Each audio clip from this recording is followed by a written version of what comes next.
유언장에 적힌 대로 나눠! 3분의 1씩 똑같이 나눠야지. 내가 혼자 다 모셨는데 무슨 소리? 액수의 크고 작음을 떠나 돈 앞에선 피도 눈물도 없다.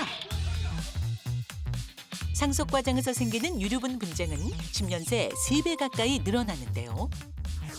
얼마 전 이와 관련한 법원의 중요한 판결이 있었습니다. 바로 형제자매 유류분 위헌. 폐륜 상속권자에겐 상속권을 박탈한다는 내용이었는데요. 가족 간 총성 없는 싸움, 유류분 분쟁. 달라지는 내용을 자세히 알아봅니다. 자, 이 상속 관련된 내용을 다루다 보면 계속 나오는 단어가 있습니다. 바로 유류분인데요. 이 유류분은 다루면 다룰수록 헷갈려요. 이게 어떤 취지로 생기게 된 건가요, 변호사님? 네, 유류분은 그 단어의 의미 자체가 남기는 것, 그 상속인이 남기는 최소한의 권리라고 보시면 될 것 같은데요. 이 제도가 우리나라에 이제 도입된 건 70년대 생각해 보시면 다 농사짓고 농경사이고 가장 중요한 재산이 땅, 농사짓는 땅이었는데 보통 이런 땅을 장남에게만 물려주면 나머지 상속인들, 특히 딸 같은 경우에는 생계를 하기가 굉장히 어렵잖아요. 그래서 최소한도로 나머지 공동 상속인들이 최저 생활을 유지할 수 있는 최소한의 지분은 인정해주자라는 취지로 나온 것이 유류분의 권리이고 또 상속인들 간의 형평성도 도모하겠다라는 건데 작금에 이제 시대가 많이 변하면서 지금은 또 이렇게 농사짓는 사회는 아니니까요.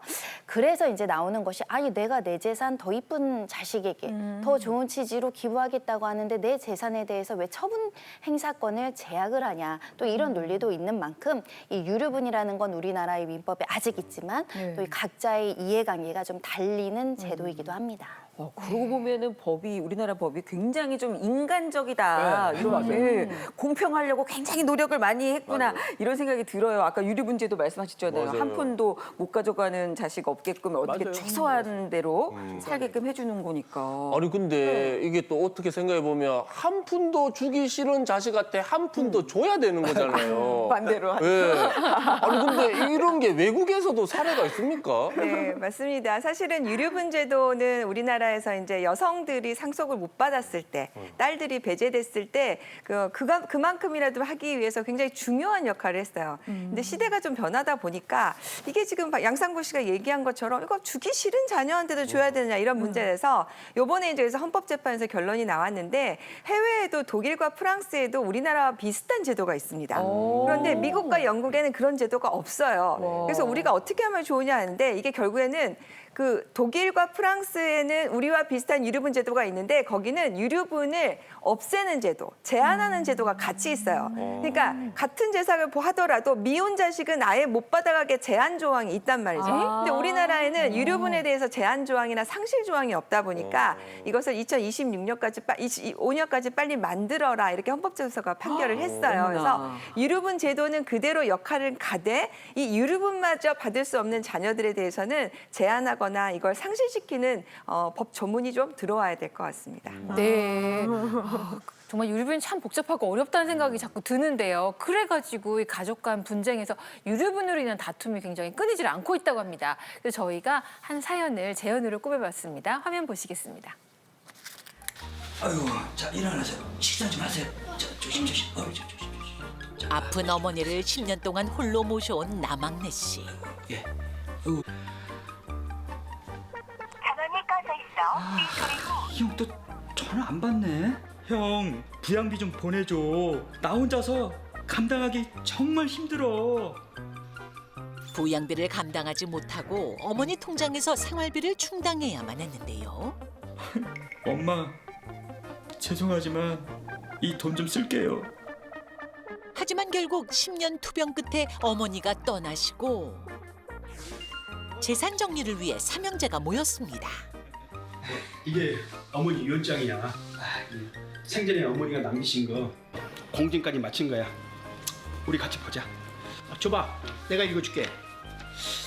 21억 재산 중 17억 원은 장남인 나장남에게 증여하고 남은 4억 원은 차남과 삼남에게 나눠 증여한다고?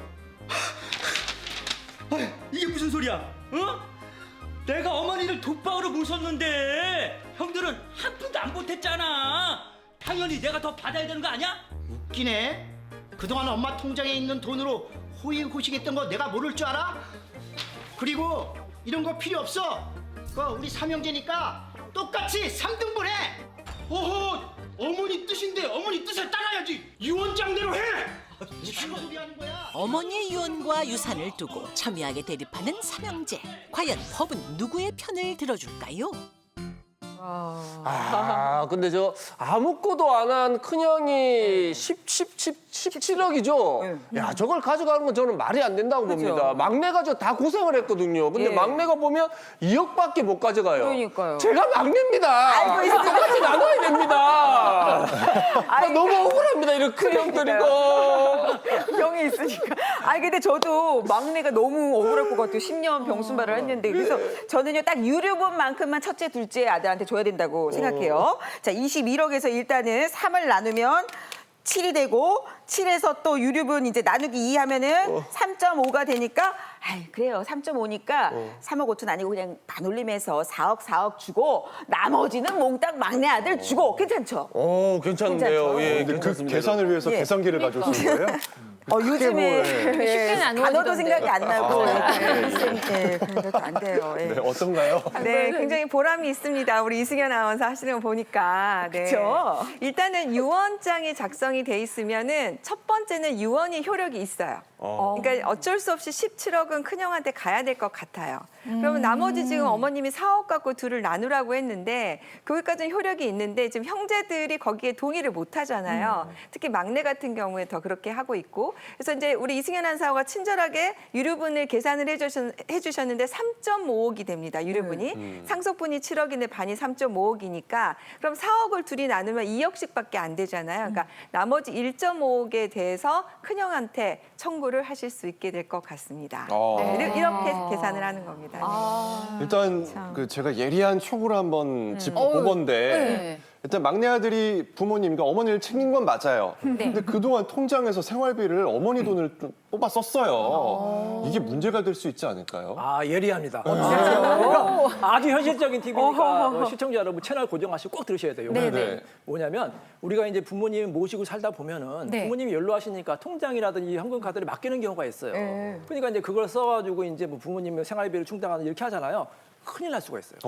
이걸로 막 현금을 뽑아 쓰다가는 나중에 증여세 폭탄을 맞을 수가 있습니다. 그렇기 때문에 그렇게 현금을 빼서 쓰지 마시고 반드시 증빙자를 남기셔야 되고요. 더 중요한 게 있습니다. 그건 뭐냐면 부모님이 돌아가셨는데 사망 신고하기 전에 경황이 없다 보니까 부모님의 장례비 등으로 쓰려고 예금이라든지 현금 카드로 돈을 인출한 경우가 있죠. 큰일 납니다. 절대 해서는 안 돼요. 부모님의 돈을 찾는 순간 범죄행위가 될 수가 있고 또 만약에 부모님이 채무가 많다. 예를 들어서 부모님의 채무가 10억인데 내가 1,000만 원 정도 써서 썼다. 10억을 다 갚아야 될 수 있어요. 상속 포기할 수 있어요. 왜냐하면 이게 단순 승인으로 인주되거든요. 그러니까 결론은 뭐냐면 절대로 부모님 돌아가신 다음이나 그 전에 통장에 대한 예금 통장 노터치 절대로 터치하시면 안 돼요. 그대로 두셔야 됩니다. 정말 중요합니다.